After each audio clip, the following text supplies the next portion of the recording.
A Federação Espírita Portuguesa tem em campanha, desde o Congresso Espírita Mundial, a campanha Amar a Vida em Defesa da Vida. Da Antologia da Espiritualidade pelo Espírito Maria de Lourdes, psicografia de Francisco Campos Xavier, Vida. Não digas, coração, que a vida é triste, porque a vida é grandeza permanente e a natureza em tudo, em cântico de glória, diz o sol à semente. Mágoas. Dizes que as mágoas lembram trevas, que vem de longe sabes entendê-las. Contempla o céu noturno revelando avalanche de estrelas. Asseveras que os sonhos são feridas, quais picadas de espinhos agressores, fita o verde das aves podada recoberta de flores. Nos dias da aflição, ante a força das provas, recorda na amargura que oprime, que a ostra faz nascer do próprio seio enxaga a pérola sublime. Assim também nas trilhas da existência, se choras sem apoio e caminho sem paz, não te queixes do mundo. Serve, ama, espere e vencerás. A vida, toda a vida é luz eterna, escaldando amplidões e buscando apogeus. E a presença da dor, em qualquer parte, é uma bênção de Deus. Então chamamos aqui, para cumprimentar o público, o Presidente da Federação Espírita Portuguesa, Vítor Féria.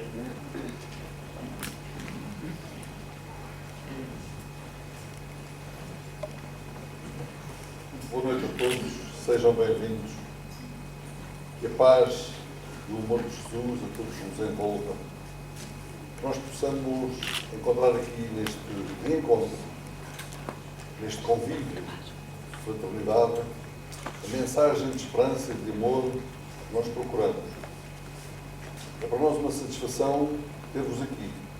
Que nós possamos usufruir destas bênçãos de luz, saudando este nosso querido amigo Divaldo Pereira Franco, que nos visita, já vai fazer agora no mês de agosto, os 50 anos desde a sua primeira visita, e que continua dando o seu testemunho, trazendo-nos a sua lição de vida, de esperança, de paz, para que nós possamos, com ele, apreender e aprender aquilo que ele nos traz no seu exemplo de vida. Vamos pedir a Jesus que nos envolva na sua paz, na sua luz, nas suas bênçãos. Permita que em seu nome, em nome do Pai, que estejamos reunidos para mais este aprendizado. Fica connosco, amigo, agora e sempre. Vamos ter agora um pequeno vídeo de apresentação e que vamos convidar o Divaldo a ajudar o outro Vasco, quer dizer também, porque são de uma mesma, ok?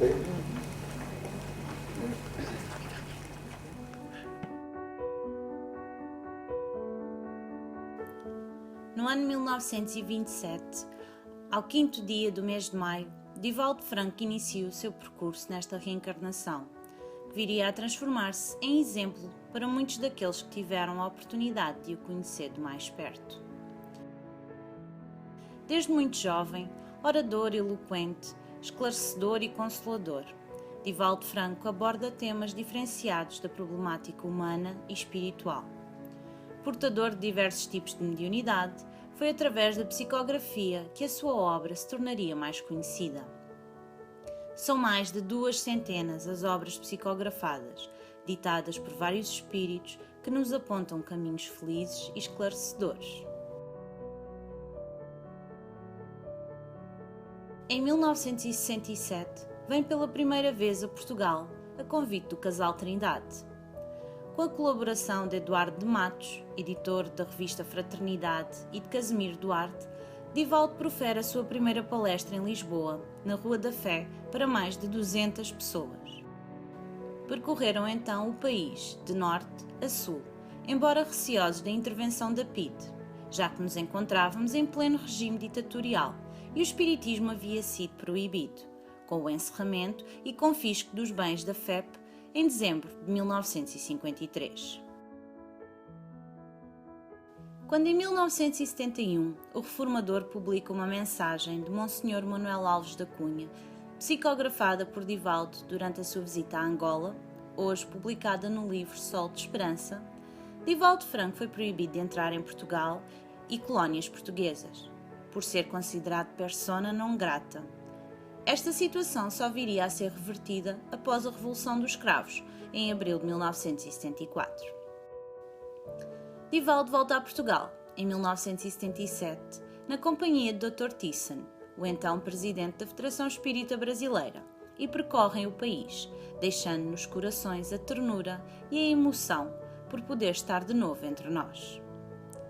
E desde então, Divaldo Pereira Franco visita-nos com a regularidade com que convidamos um amigo para nossas casas, dando cumprimento a um belo plano de divulgação do Evangelho de Jesus e de união da imensa família espiritual, sob a responsabilidade de Joana de Ângeles.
Não queremos deixar de fazer referência ao coração bondoso e fiel de Nilson de Sousa Pereira, que sempre o apoiou, e às suas mãos firmes, atentas e incansáveis no labor do bem.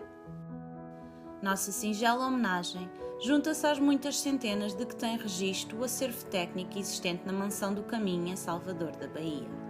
Sabemos, no entanto, que Divaldo prefere olhar para o presente e para o futuro, dedicando cada minuto da sua existência ao trabalho com amor e sempre em defesa da vida e da paz.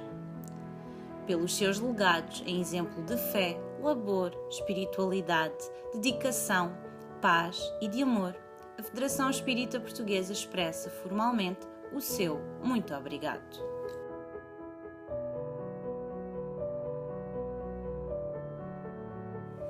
Desejo agradecer à Federação Espírita Portuguesa a evocação da nossa jornada nos últimos 50 anos. Por uma coincidência, foi exatamente neste período que tivemos oportunidade de conhecer a nossa pátria mãe e aqui viver momentos inolvidáveis, realizando atividades espíritas subterrâneas, porquanto, àquela época, era muito difícil perseverarmos nos objetivos que nos unem através da codificação kardeciana. Eu somente me dei conta há 2 dias, quando, evocando as jornadas pelas abençoadas terras de Portugal, continental e da Alemar, observamos essa peculiar coincidência, entre aspas, que também os nossos irmãos da Federação tiveram a lembrança, o que nos constitui um motivo de muita alegria. Fazermos um paralelo entre aqueles e esses dias, quando a doutrina espírita é respeitada, mesmo em diversas academias, porque os seus postulados estão firmados na experiência do fato, e é uma doutrina peculiar. Ela parte do fato para a explicação desse, atendendo às exigências de pensadores e estudiosos do século XVII, que realizaram a separação da ciência com a religião, pela necessidade inevitável de demonstrar que a fé cega, além de cega, era trôpega e profundamente infeliz. O Espiritismo veio preencher essa necessidade cultural e, desde então, há cerca de 160 anos, apresentar-nos os valores grandiosos da vida e demonstrar-nos que a felicidade é possível hoje, não amanhã, através de uma natural manifestação de estarmos postergando sempre aquilo que nos pode propiciar alegria e equilíbrio. As doutrinas ortodoxas religiosas do passado castraram o nosso ideal de vida, de alegria, fazendo que entendêssemos ser a terra um lugar amaldiçoado, um vale de lágrimas, onde experimentaríamos sofrimentos, quando a doutrina espírita, utilizando-se do pensamento filosófico da reencarnação, vem dizer-nos que a Terra é um planeta admirável, embora na escala de progresso ainda se encontre na fase de provas e de expiações, caminhando nesse momento para um mundo de regeneração. O Espiritismo proporcionou-nos um júbilo imenso de nos ensejar a alegria de viver. Viver, como disse muito bem Maria Dolores, através da mediunidade ímpar de Francisco Cândido Xavier, e há pouco apresentada, é uma das mais grandiosas conquistas do pensamento humano, especialmente quando atingimos o nível das emoções, do discernimento, da razão. Quando saímos da fase dos instintos básicos e logramos imaginar, conceber, entender os mistérios do universo. E demonstrou que a própria mensagem da doutrina espírita, a imortalidade da alma, é algo que nos proporciona, desde o momento do nosso encontro com essa informação, uma alegria inaudita. Porque o Espiritismo logrou uma façanha filosófica invejável. Matou a morte. A morte era terrível. Sobrevivia a tudo. E, de repente, nós constatamos que o ato de morrer nada mais é do que uma mudança de valores que atribuíamos permanentes e únicos para estados vibratórios que fazem parte dessa realidade que é o universo. O Espiritismo veio demonstrar-nos que morrer é transferir-se de uma para outra dimensão, proporcionando-nos a continuação da vida e os seus valores com a mesma naturalidade que os desfrutávamos ou que os desfrutamos enquanto estamos no escafandro material. Apoiando-se na revelação da física quântica e na grande teoria do todo, o Espiritismo, na sua visão científica, logra, através da linguagem do fato, confirmar todas as suas teses e demonstradas em laboratório inúmeras vezes como exigem os requisitos básicos de qualquer ciência. Mas não é uma ciência comum, porque tem a sua própria metodologia. Ela, através da mediunidade, oferece-nos um arsenal de equipamentos para podermos entender a razão por que vivemos. A dor, a angústia, o vazio existencial, a alegria e a felicidade que parece tão arredia, como escreveu um belo poeta brasileiro. A felicidade é um pomo que pomos onde não estamos, e sempre estamos onde não a pomos. Mas a questão da felicidade é muito antiga e deve ter sido iniciada pelo pensamento grego. O Oriente resolveu com facilidade a problemática da felicidade, porquanto, através da revelação espiritual, foi possível saber-se dos motivos do sofrimento, daquilo que seria o impedimento à felicidade.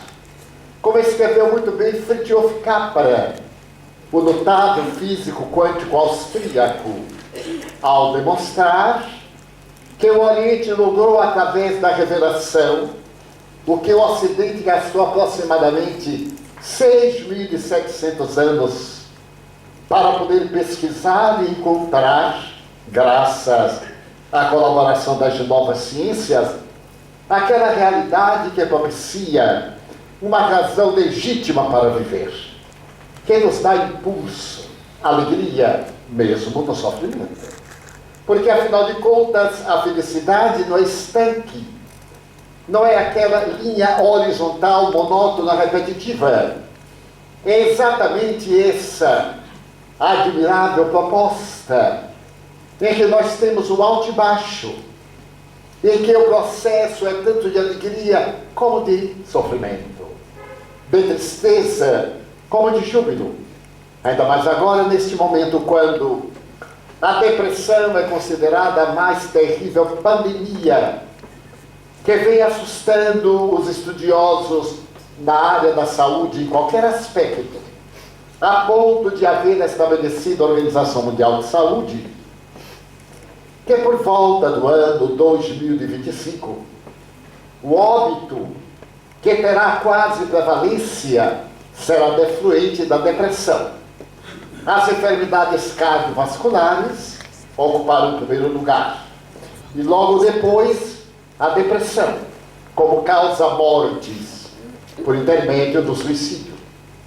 É curioso notar que, graças a essas informações, nós criamos um obstáculo à felicidade. Porque toda vez que nos entristecemos, já nos diagnosticamos como depressivos, olvidando que a alegria e a tristeza são pontos opostos do mesmo sentimento, fazendo parte da mesma equação da vida. Dizia que foram os gregos do período pré-socrático, Anaxímenes, Anaxágoras e outros, que começaram a perguntar qual era a razão da vida na Terra.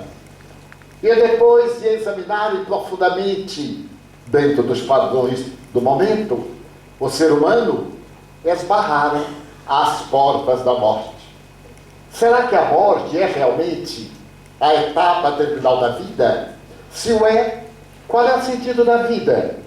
Hoje perguntaríamos com dados absolutamente científicos e exatos. Porque a natureza gastaria 2 bilhões de anos, desde a primeira molécula, o primeiro tubo na intimidade das águas submarinas, até o biótipo que somos, aproximadamente 300 bilhões de células autossuficientes para o fenômeno da desoxigenação cerebral. Com a morte do cérebro e logo depois com os fenômenos defluentes e a morte real, admirar-se todo esse trabalho de a natureza do acaso de Deus, como se pretenda. Então essas interrogações foram solucionadas, em parte, a partir do momento em que Sócrates apresenta um pensamento ético-estético e, ao mesmo tempo, curioso, a respeito do modus vivendi, através de uma conduta ética, da necessidade de um comportamento saudável, mediante o qual nós nos encontramos bem conosco mesmo, demonstrando, através de Platão, que a vida física é resultado da vida do eidos, do mundo das ideias, de onde nos originamos e para onde retornamos. É o pensamento socrático sofista que nos legará essa visão filosófica de imortalidade, apoiada depois pelo eminente Platão, que, tendo viajado uma temporada ao Egito, quando a política perseguiu Sócrates, trazendo para o pensamento filosófico a reencarnação. E mais tarde, pelo pensamento aristotélico, facultando a filosofia a compreender que nós poderíamos considerar o ser humano sob dois aspectos: a sombra, que é o corpo, porque se dilui, e a realidade, que é o espírito, pré-existe e sobrevive à decomposição cadavérica. Então eu me atrevo a dar um salto quântico para o dia 12 de fevereiro de 1862, no Collège de France, em Paris, quando foi convidado para a aula inaugural o eminente mestre do jornalismo, do pensamento filosófico, do ateísmo, Ernesto Renan. Diante das melhores inteligências europeias ali presentes, o notável pensador começa a sua aula com as seguintes palavras: Jesus é um homem incomparável. E essa frase, aparentemente sem profundidade, traz uma reação cultural contra a tradição religiosa vigente na França de Napoleão III, apoiado pela igreja dominante.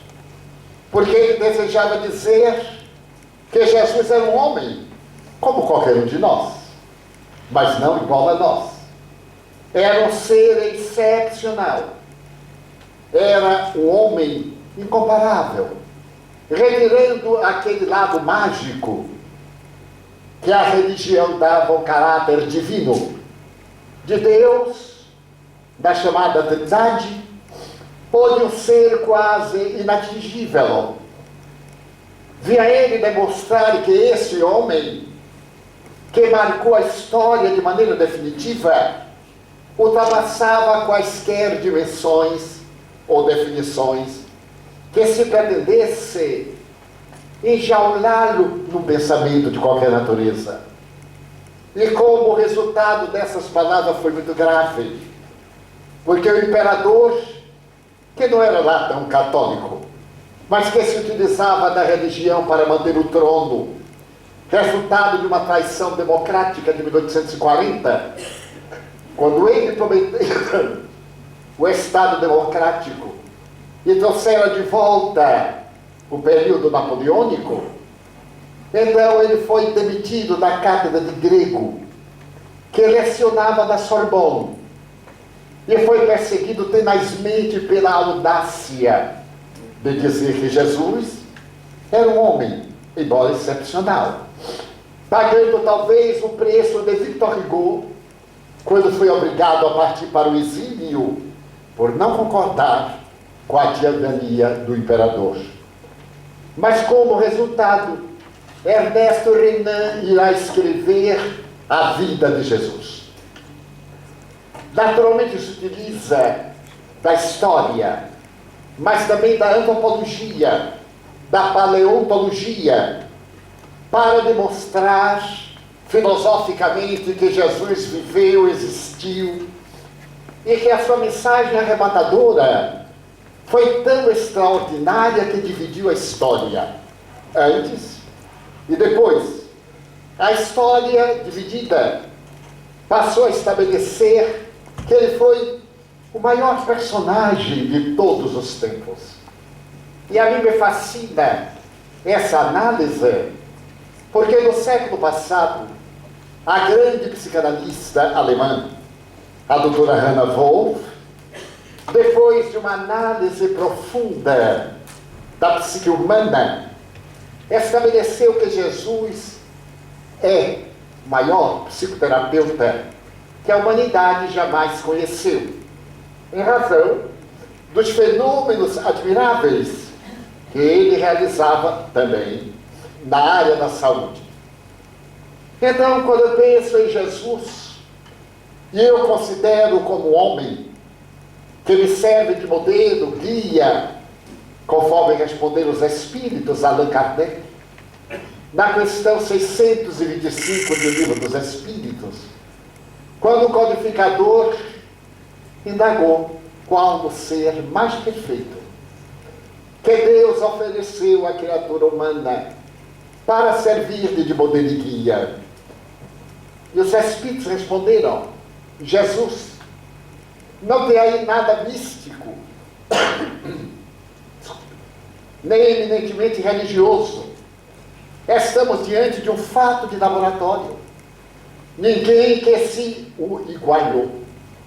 E quando nós fazemos uma análise do seu pensamento da época, com o moderno pensamento da psicologia, vemos que ele foi e é o mais notável psicoterapeuta que a humanidade conheceu. A maioria das suas teses, as parábolas que são de sabor imortal para todos os tempos, deixaram de pertencer aos quadros da teologia, da religião, para se tornarem psicoterapia preventiva e curadora, a ponto de haver-se dito que aquele que ama não adoece. Bem, aquele que ama tem doenças, mas não é doente. Ter é transitório, ser é permanente. E aí eu me recordo de Carl Gustav Jung e também de Albert Einstein, quando lhes perguntaram em ocasiões diferentes se eles acreditavam em Deus. E ambos, com uma diferença de quase 40 anos, responderam: não, eu sei. A maioria de nós acredita. E é muito curioso, porque crer é transitório. Cremos hoje, não cremos amanhã. Não cremos hoje e amanhã passamos a crer. Mas quando sabemos, e não somos vítimas de nenhuma patologia, sabemos. Aquele que sabe ler, olha para um outdoor e diz: não vou ler, já li. Então nós, quando sabemos a realidade da vida, é diferente daquele que apenas crê quando é conveniente. Tenho encontrado pessoas que dizem crer da imortalidade da alma, da reencarnação, e, no entanto, quando se lhes acontece queda de cabelo, coisa aliás muito grave, uma unha encravada, pensa: mas como? Por quê? Porque Deus está fazendo isso comigo. E eu acho tanta graça que ele deve estar brincando. Porque ele já leu isso no Livro dos Espíritos, desde quando foi publicado. E outros: como é que Deus leva meu filho? Tanto não era seu que ele levou. Portanto, a pergunta não cabe. Mas façamos de conta que vem um bloqueio, desequilíbrio emocional, e vamos competir. Qual é o dono de quem? Como se ninguém pertencesse a outrem. E dissemos: mas meu Deus, logo meu filho. Porque ignoramos estatística. Morrem 7.000 pessoas por segundo na Terra. Então um dia há de ser da nossa família. Imagine se morrerem os outros. E os outros dirão: não morrem os dele. É um paradoxo. Então, quando nós sabemos, algo diferente acontece dentro de nós. E até podemos dizer felicidade. Eu me recordo de um fato muito curioso e permito ser biográfico, mas o objetivo não é esse. Eu estive muito doente recentemente, muito doente. Então, um grupo de médicos que me atendeu, a partir de um notável cardiologista, me disse: olha, Nivaldo, você vai morrer. Eu disse: sou também. Porque se ele ficasse mortado a carne, eu ficava bastante zangado com Deus. Eu disse: não, é que você vai morrer antes de mim. Eu digo: não tem nenhuma garantia. Eu posso ter um infarto, mas pode ser atropelado. E o pior é que a morte é a mesma. E conversamos tanto que ele disse: bem, você pode morrer. Eu digo: e aí o verbo está muito bem. Porque eu estava acabado. Mas tive também uma problemática do nervo ciático. E durante 28 dias eu padeci, experimentando tudo que o povo recomenda. Porque é notável como cada um tem uma experiência. Desde o ferro em brasa à água gelada. E Deus é tão peculiar que cada coisa que diziam, eu experimentava. Porque a pessoa sugeria e dava. E ficava olhando se eu ia usar ou não. Então eu usava. Quase morri da cura. Mas resisti. Eu estava fazendo uma viagem de 32 dias por 22 cidades de 12 países europeus, carregando mala, subindo mala, fazendo tudo que não devia, mas cumprindo com o compromisso. Você sabe, você interrompe. Eu digo: não interrompe. Mas você vai morrer? Eu digo: mas a gente morre em qualquer lugar. Se eu interromper, eu morro. Se eu não interromper, eu morro. Então vamos ver se não interrompendo, Deus disse assim: deixa isso ficar aí mais um pouco. E ele se atrapalhou e deixou. Quando então eu voltando ao Brasil, eu fui a um neurocirurgião. E ele disse: há um recurso momentâneo. Nós podemos bloquear o nervo, mas o nervo vai voltar a doer. E aí teremos que fazer uma cirurgia, porque ele me apresentou uma mudança na coluna vertebral que estava comprimindo terrivelmente exatamente aquele nervo. Com tanto nervo, foi arranjado que não devia. E ele disse: aí nós temos que fazer uma cirurgia delicada para raspar o osso. Imagine, aos 90 anos ter osso raspado. Deve ser uma coisa curiosa. E então, sem nenhuma garantia, mas pelo menos as dores, nós garantimos que lhe tiramos. Ele disse: quando será isso? Quando as dores voltarem. E elas vão voltar bem em breve. Eu fiquei tão contente de me ver livre das dores pelo menos 24 horas. Aí eu fiz a terapia cirúrgica. E não fiquei livre. Bem, melhorou de nada. Mas eu colocando em trastos de toda ordem, queimei a região e fiz ferida. No Brasil nós temos um ditado muito grosseiro, mas muito real: ali de queda, coice.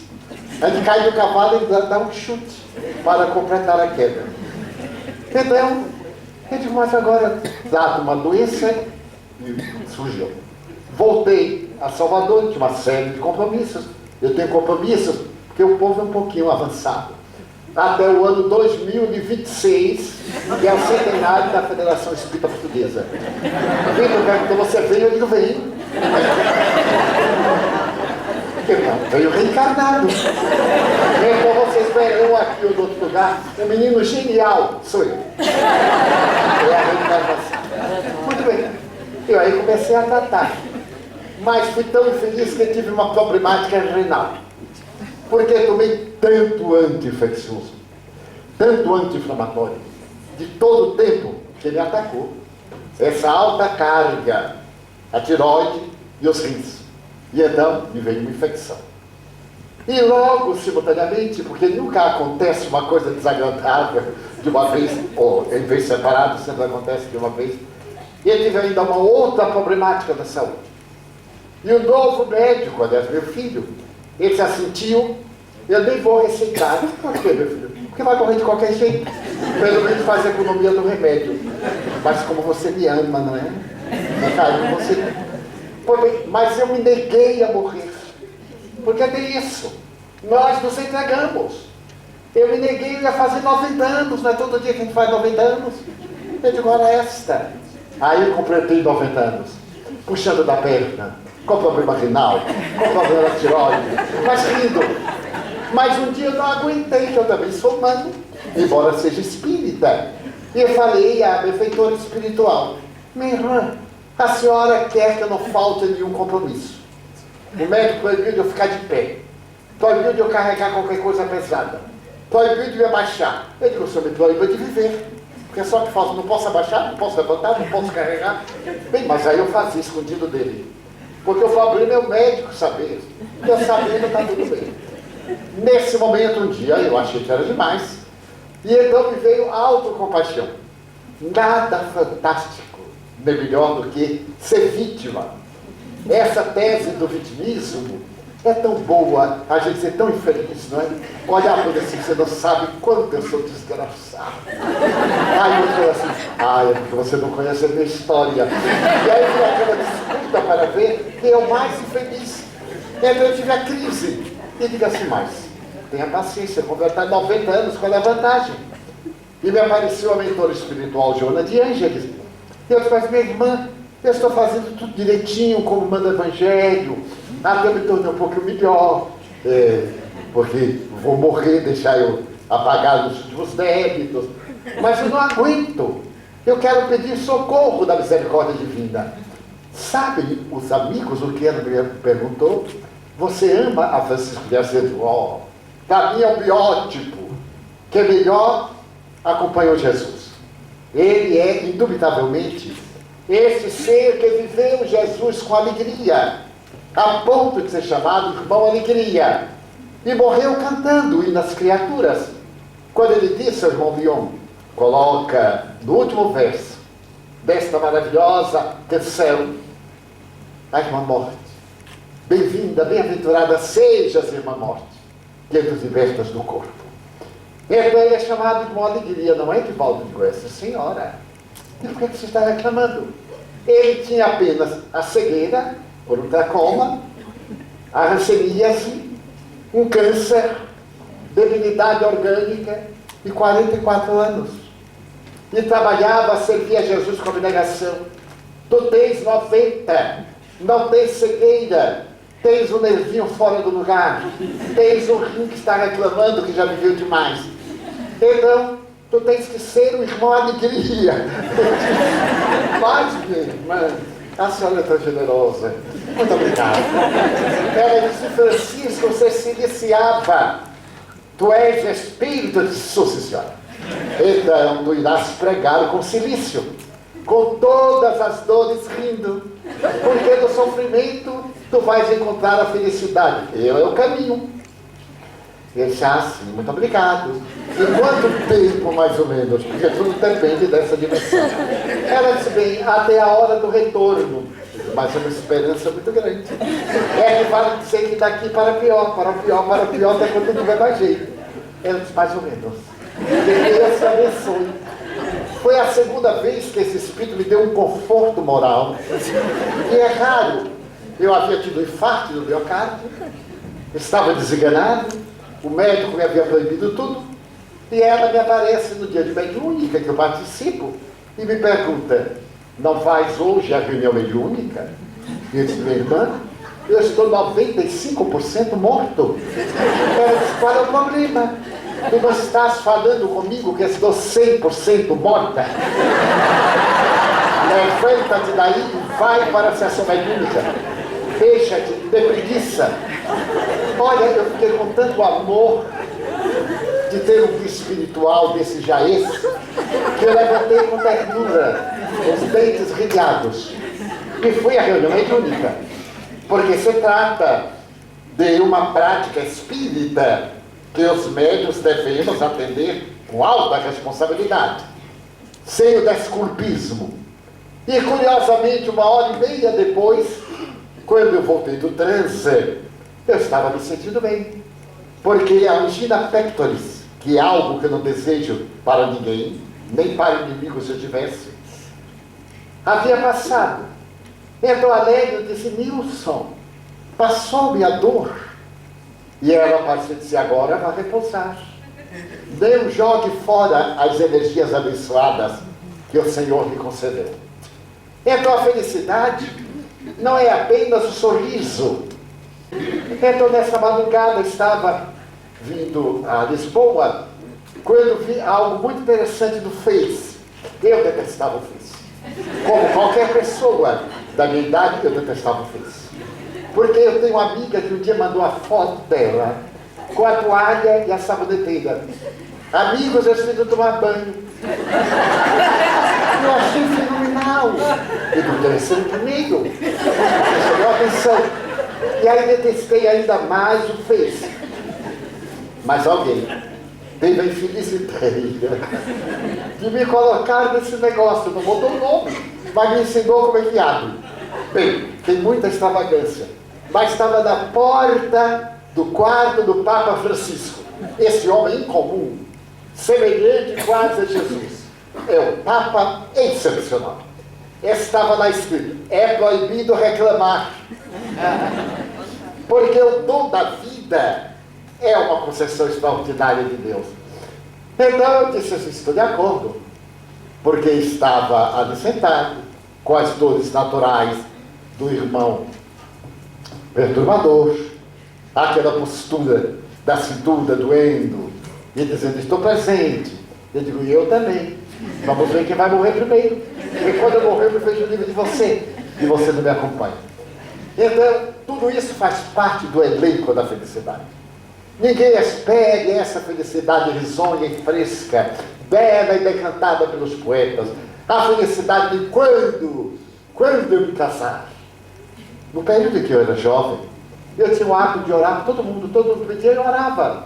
Era bastante místico, havia chegado da religião católica, e dizia: Divaldo, dizem que suas preces são fortes. Aí eu disse: é essa, prece forte, prece fraca. As minhas eram fortes, graças a Deus.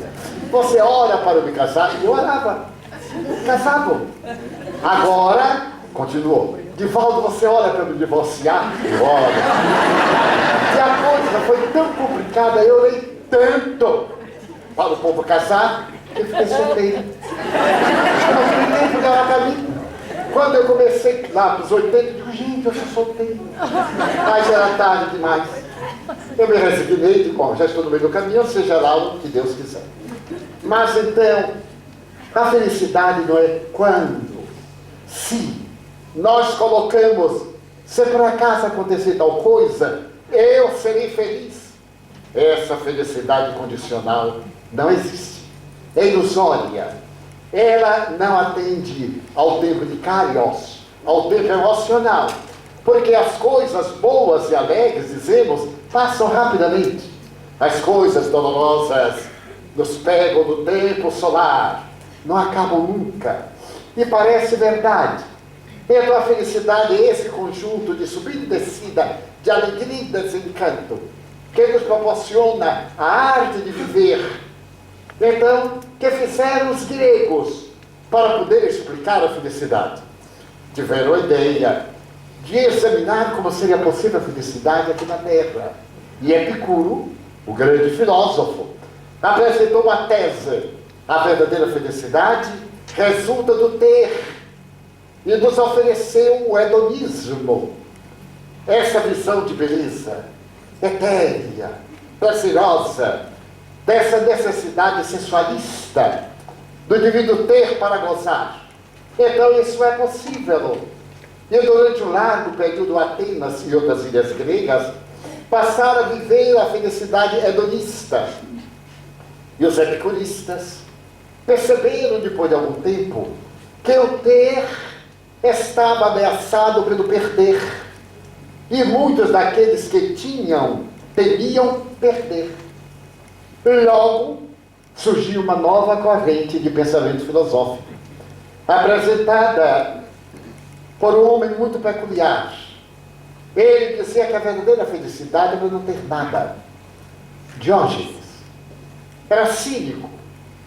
Se vestia um dia com uma barrica de madeira e saiu pelas ruas de Atenas com uma lâmpada, algo que iluminava durante o dia, procurando um homem feliz. E a filosofia diz que ele não encontrou, porque cada qual tinha algo que impedia o sonho da felicidade total. Então Diógenes afirmava que não ter nada é que é bom, porque ele não tem medo, não pode ficar pior do que ele já está. Então pegava a doutrina negativa de ser conforme se encontra. mas era também estranha a sua personalidade. Certo dia encontraram-no na Ágora, na Praça do Mercado, falando a uma estátua. E a pessoa perguntou de Diógenes: estás falando da estátua? Sim. E não sabes que é estátua de pedra? Sim. E não sabe que as pedras não ouvem e não respondem? Sim. E por que estás falando com ela? Bem, eu estou me acostumando ao silêncio das pedras para ter paciência com a estupidez de quem fala. Era realmente um excelente filósofo. E foi viver em Corinto, a grande cidade, o grande porto grego. Exatamente no período em que Alexandre Magno conquistou a Grécia. E Alexandre Magno, como todo conquistador do passado, era admirador do filósofo Diógenes e desejou conhecê-lo. Mandou pedir ao governador que levasse Diógenes até a sua barca. O governador foi à casa de Diógenes, no bairro Miserável, e disse-lhe: o conquistador do mundo deseja conhecer-te. E nos ameaçou que se não te levarmos a ele destruirá Corinto, não deixando pedra sobre pedra. Diógenes, que estava se desviando do chão, da poeira, levantou-se e disse: ele quer me conhecer? Ele que venha cá. Porque é ele que me quer conhecer. Eu não quero conhecê-lo. Mas Diógenes, ele é o conquistador do mundo. Ele é que conquistou, não fui eu. Portanto, o problema é dele. Mas Diógenes, ele destruirá Corinto. Ótimo. Porque não teremos mais medo de que alguém um dia venha destruir. E não foi. Quando Alexandre Magno soube e achou encantador, o desafio, a coragem, o atrevimento foram demasiados. Ele veio visitar Diógenes. E veio com a sua entourage. Chegou à porta, abriu os braços e disse: venho dar-te metade do mundo. Quero que venhas governar o mundo, porque eu sou o conquistador do mundo. E do pai que separaste do meu júbilo. Diógenes levantou-se, deu-lhe um empurrão e disse: Senhor, não me tomes aquilo que me não podes dar. E ele começou a pensar: o que é que eu estou tomando deste miserável? E deu-se conta que ao ficar à porta com seu corpanzil, estava tomando sol. E o sol ele não podia dar. Perdoou Diógenes a Corinto e morreu 2 anos depois. E Diógenes viveu uma existência muito larga. Mas será que a felicidade é não ter? Quantos de nós somos infelizes exatamente por aquilo que não temos, sem valorizarmos tudo o que temos? Ai, no dia que eu tiver tal coisa, no dia que eu ganhar tal coisa, quando eu conseguir tal coisa, quando ganhar, a gente tem aquela alegria da novidade momentânea. Quando eu comecei a viajar e era jovem, eu tinha a febre do viajante. Comprava tudo que era novidade. Aquelas coisas horrorosas de plástico, vendidas na rua, eu achava aquilo um fenômeno. Comprava e quando chegava em casa eu perguntava: para que é que eu quero isso? E jogava nos armários. Graças a Deus, a Natal. E quando chegava o Natal, aí iam as bugigangas da viagem. Agora, quando eu estou viajando e me dão qualquer coisa, eu digo assim: não faça isso. Pelo amor de Deus, não faça isso. Porque agora há limite de peso de bagagem. E às vezes eu vou pagar mais do que o preço do presente que eu estou ganhando. E eu fico feliz quando não recebo. Daí eu digo aos amigos: quer me fazer um favor? Não me dê presente. Por 2 razões. Primeiro, porque não se dá presente a médios. A não ser que seja uma questão de afetividade. Porque também nós temos amigos queridos. Porque normalmente é uma forma de envolver emocionalmente o médium, que deve viver para a causa do bem, da mediunidade, gratuitamente, sem receber de maneira indireta, porque eles não recebem direta, como Daniel Douglas Home, o maior médium, na minha opinião, do século XIX. Daniel era um médium escocês, notável, materializava a luz do dia, materializava para os reis, para o imperador Napoleão III, para o Papa. Era extraordinário. E ele dizia: eu sou honrado, eu não aceito dinheiro, só aceito presentes. Era bem inglês.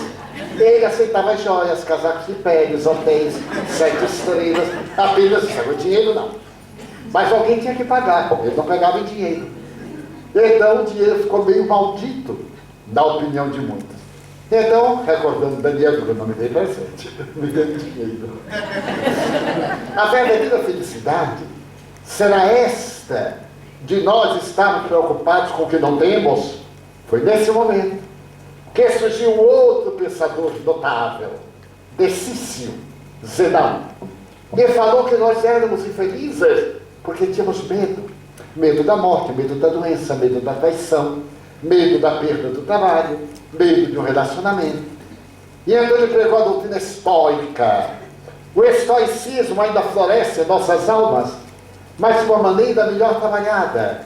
A abnegação, o sacrifício, a doação da vida, a dedicação ao ideal, são manifestações muito nobres do estoicismo. O sofrimento sob o aspecto ético, de coragem.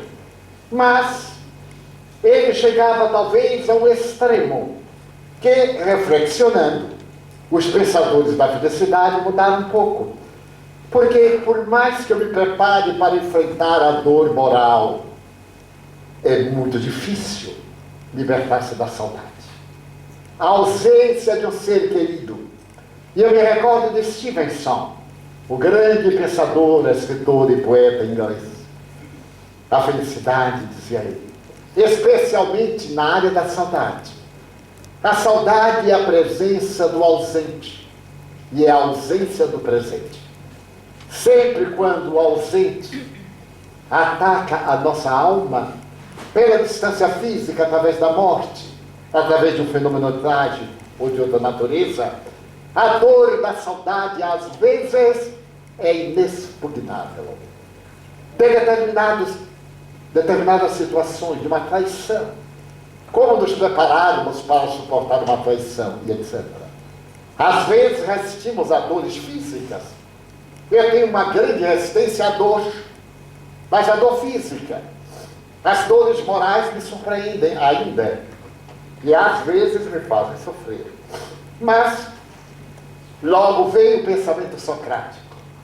A verdadeira felicidade é ser.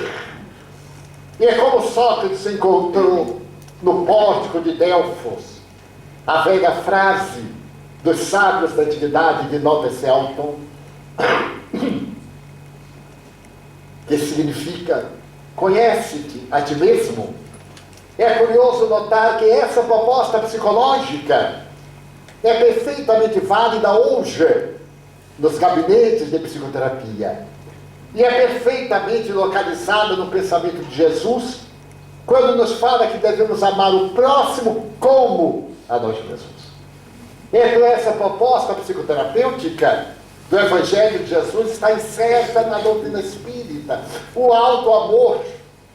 Aquelas doutrinas castradoras nos ensinaram a nos desamarmos. O corpo é uma tragédia, o corpo é uma desgraça, o corpo é motivo de pecado. Uai, então Deus não sabe o que fez.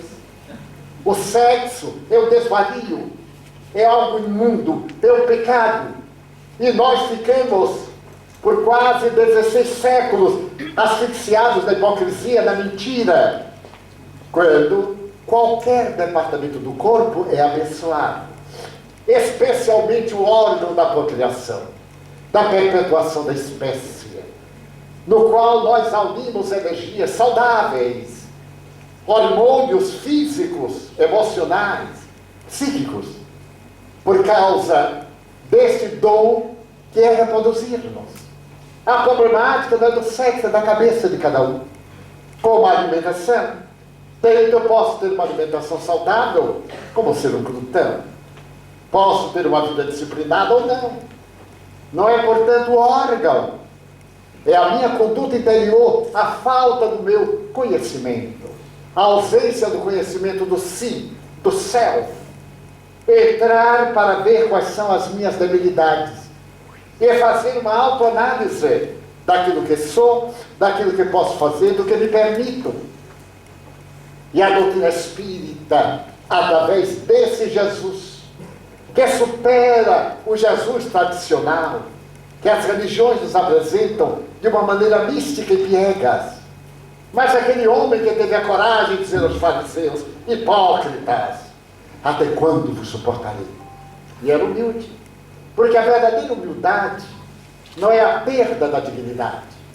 Muita gente, às vezes, apresenta-se como humilde e é somente tímida, covarde. Não tem coragem de assumir, de viver o estoicismo. Mas aquele homem que o chamou de sepulcros, caiados por fora e podres por dentro, até quando eu vos suportarei? Vis-a-vis. Foi o mesmo que, olhando a mulher, surpreendida em adultério, perguntou-lhe depois: ninguém te condenou? Tampouco eu. Agora vai e não tornes a equivocar-te. Esse homem paternal, que tinha a predominância da ânima e do ânimos, em cujo sentimento de amor era a mãe, esteve com Maria de Magdala, a mulher equivocada que deu seu nome à cidade que ele viveu, e deu-lhe a chance de reparar. Chama-me a atenção de quando ele volta da sepultura ao terceiro dia, ele não apareceu a sua mãe, como seria natural. Não apareceu a Simão, a quem entregaram o rebanho. Não apareceu a João, que era o discípulo amado. Apareceu a antiga meretriz. Por quê? Porque ela foi, talvez, a que produziu a maior revolução interior. Aquela mulher que saiu do pântano e atinge o planalto, cujo corpo estava marcado pela sensualidade, pela corrupção dos costumes, por questões de vária ordem, e que ao conhecê-lo fez a transformação radical. Nasceu outra vez. O ser velho viciado deu lugar ao ser novo.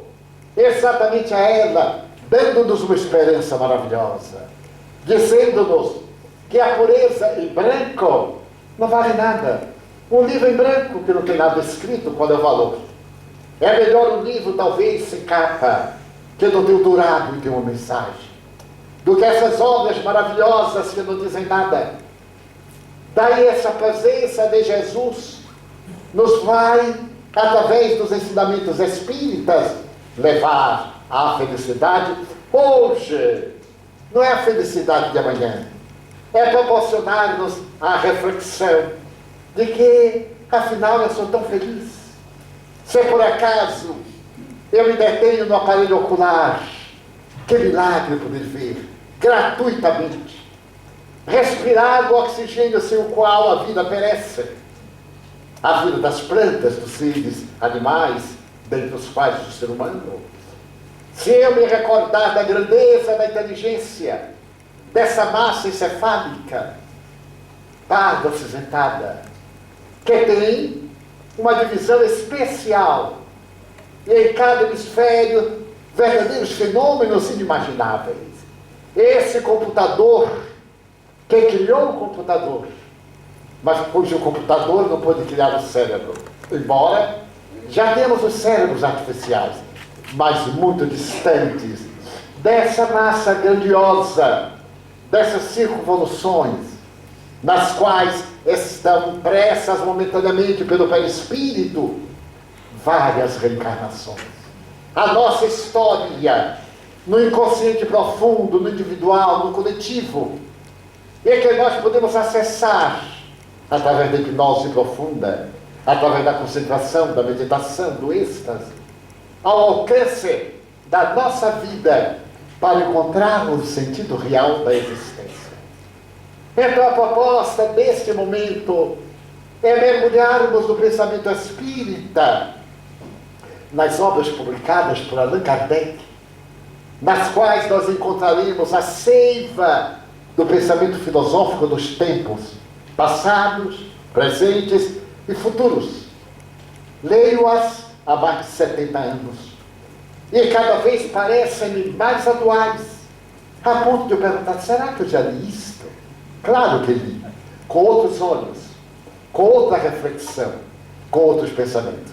Agora, com o amadurecimento, com as experiências, a visão é muito diferente. Então desejamos transmitir àqueles que nos honram com a sua presença esta mensagem de que é possível ser feliz hoje. Não adiemos. Procuremos as pequenas coisas emocionais, materiais, sociais, que nos proporcionam a vida de relação com as demais criaturas, para podermos construir a nossa felicidade. Abandonemos aqueles cravos, aqueles impedimentos, aquelas marcas negativas que nos afligem e observemos quanto de bom, de bens, nós possuímos, doados por Deus e não valorizamos. Sempre queremos algo um tanto inalcançável. Sempre estamos atormentados por aquelas coisas que vemos nos outros e nos deixamos picar pelo egotismo, esse vício, muito bem estudado por Kardec no Livro dos Espíritos. Este egoísmo que nos leva ao estado patológico de infelicidade, de vitimação. Procuremos meditar na personalidade de Jesus. Nesse homem que deu a sua vida por amor de nós, por amor a nós, cuja paixão não foi aquela semana, a quinta, a sexta, não foi. Sua paixão é até hoje. Até hoje Ele nos ama e nos espera e nos proporciona meios para encontrarmos a plenitude, para podermos encontrar o caminho da nossa autorrealização. Então o Espiritismo vai de início matando a morte, colocando-nos diante da vida e dizendo-nos que aqueles que nós amamos continuam amando-nos. Aqueles que odiamos, odiávamos ou nos odiaram, também continuam. Não há uma mudança radical. Há uma ligeira mudança, como que sai de um para outro país. É necessário conhecer a moeda, conhecer os hábitos, conhecer o idioma, para bem adaptar-se. Esse conhecimento o Espiritismo nos dá, da vida espiritual. E ele nos enseja a viver intensamente hoje, cada momento da nossa vida. Pessoas me dizem, bem, eu vou deixar para viver, para gozar quando me aposentar. Eu fui funcionário público. E ser funcionário público é uma bênção no Brasil, é uma honra. Porque quando não morre de fome, morre por outra coisa qualquer. Mas morre, com certeza. E eu fui funcionário público. E eu tinha uma colega que dizia assim, quando eu me aposentar, eu vou fazer isso quando eu me aposentar. E morreu antes de aposentar-se. Então é necessário vivermos antes da aposentadoria. Trabalharmos a vida para sermos felizes agora, para desfrutarmos dos bens da terra neste momento, para selecionarmos realmente o que é bom, o que toca-se alegria, daquilo que nos dá uma ilusão, que nos leva ao desencanto. No livro de psicografia do Espírito Victor Hugo, ele tem uma frase que eu destaco. Na nossa vida, diz ele, nós temos encontros, reencontros e desencontros. Temos encontros pela primeira vez, pessoas simpáticas ou não simpáticas. Temos reencontros, pessoas que nós dizemos, eu conheço. Porque eu tenho uma familiaridade muito grande. É o déjà vu do pensamento psicológico francês. Mas há muito desencontro. Eu vou me casar, eu vou me ligar à minha alma gêmea. E logo depois de 2 semanas, 3, não era tão gêmea assim. E depois de 2 meses, esse miserável fantasma do passado reencarnou esse obsessor para me perseguir. Mas já que nós estamos envolvidos, transformemos o obsessor em guia espiritual. Recordo-me de algo fascinante que vi junto a Chico Xavier. Havia sempre uma fila enorme para conversar com ele. E chegou-se até ele uma viúva e eu estava lá, ou melhor, uma senhora, e disse, Chico, ele veio pedir um conselho. Você imagina que eu estou casada há 25 anos. E casei-me com um ébrio, mas um ébrio contumaz. Quase todo dia ele se embriaga e eu perdoo. O Evangelho diz que nós devemos perdoar até 70 vezes, 7 vezes, 490. Eu fiz um cálculo. Já perdoei mais de 2.000 vezes. Tenho saldo. Então eu poderia me divorciar desse sujeito sem levar o karma. Chico parou e eu fiquei com pena dela, já fiquei meio a favor. Mas na hora que Chico ia ficar a favor, ele parou, porque apareceu o Espírito Emmanuel, seu guia, e ele disse assim: minha filha, o Evangelho diz que nós devemos perdoar 70 vezes, 7 vezes, cada erro. Eu disse: nossa, então não acaba nunca. Isso não acaba nunca. Ela ficou meio contrariada e foi embora. E eu também me fui. Eu visitava 2 vezes ao ano. Isso foi em julho. Em janeiro eu voltei. E entre outras conversas, eu lembrei-me da senhora. Ele disse: mas tinha um caso peculiar aquele. Ela ficou zangada com você. Ele disse: Edivaldo, o melhor é que você não sabe. Uns 2, 3 meses depois, eu olho na fila e vejo uma pessoa de luto. Naquela época usava-se o negro como símbolo de saudade, de luto, etc. E eu fiquei lembrando que eu estivera com ela, mas não recordava os detalhes. E quando ela chegou, ela perguntou: me lembra de mim? E eu lembrei. Eu disse: ah, pois não, lembro-se, senhora, como vai? Ah, seu Chico, não está vendo? Estou de luto. Meu marido morreu. Chico disse: mas que bom, né, minha filha? Bom nada. Ele era um homem ótimo, seu Chico. Não estava bêbado. Era extraordinário. Na hora que ele estava insuportável, que coisa. Mas depois ele ficava tão bom.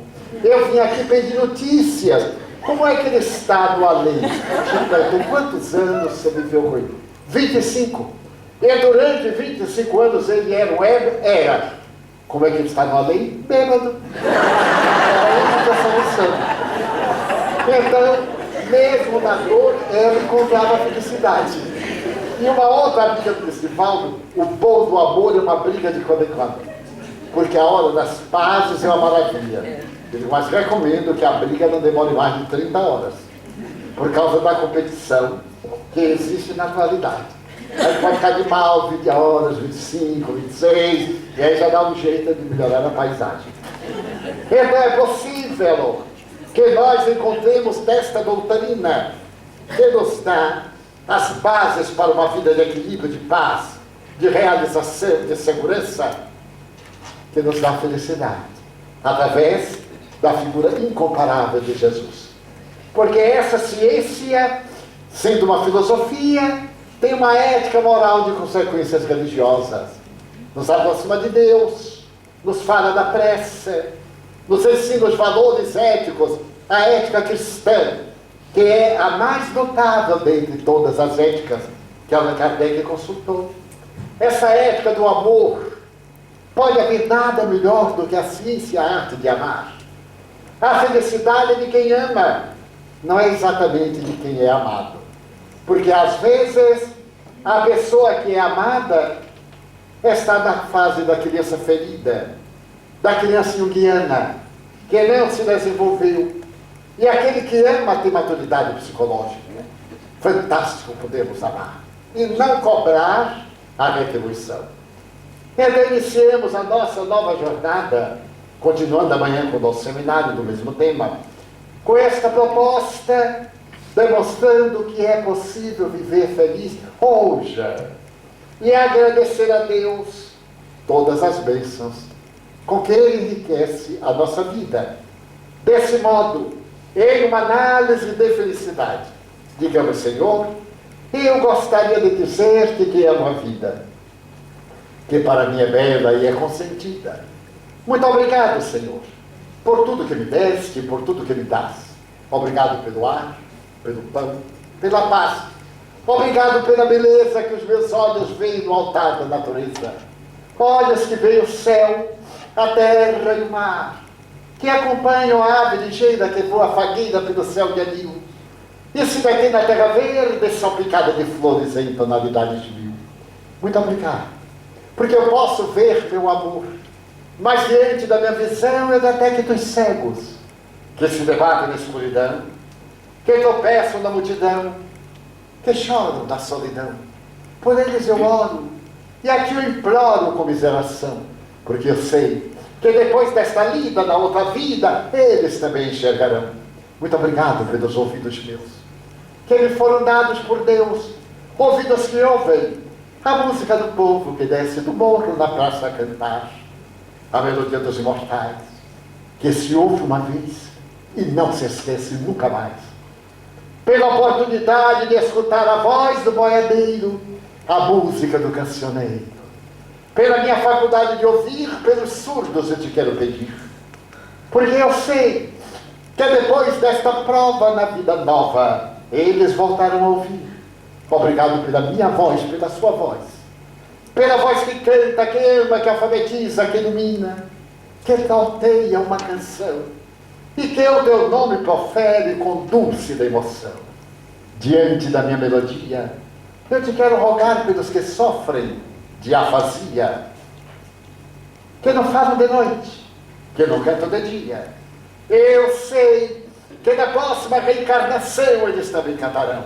Obrigado pelas minhas mãos, mãos que aram, mãos que semeiam, mãos que agasalham, mãos de ternura, mãos que libertam da amargura, mãos que apertam mãos, mãos dos adeuses, mãos que limpam feridas, que enxugam lágrimas, suores das vidas, pelas mãos de sinfonias, de poesias, de cirurgias, de psicografias, pelas mãos que atendem a velhice, a dor, o desamor, pelas mãos que no seio embalam o corpo de um filho alheio sem receio, e pelos pés que me levam a andar sem reclamar. Obrigado, Senhor, porque eu posso bailar diante do meu corpo perfeito. Eu te quero louvar, porque eu vejo na terra aleijados, amputados, marcados, paralisados, que se não podem movimentar.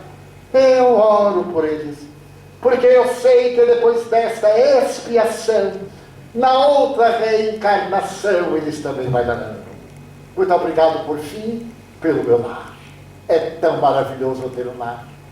Não é importante se é uma mansão, um duplex, se é uma casa maravilhosa e suntuosa, se é um bangalô, seja o que for, mas que dentro dele exista a figura do amor. Amor de mãe, ou de pai, de mulher, ou de marido, de filho, de irmão. A presença de um amigo, alguém que me dê a mão. A presença de um gato, de um cão. Porque é muito triste viver na solidão.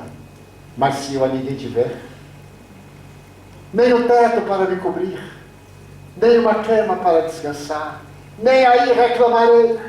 Pelo contrário, eu te direi que sou feliz, porque creio em ti. Por isso, obrigado, Senhor, porque nasci. Obrigado, Senhor, pela sua atenção. Muito obrigado, Senhor.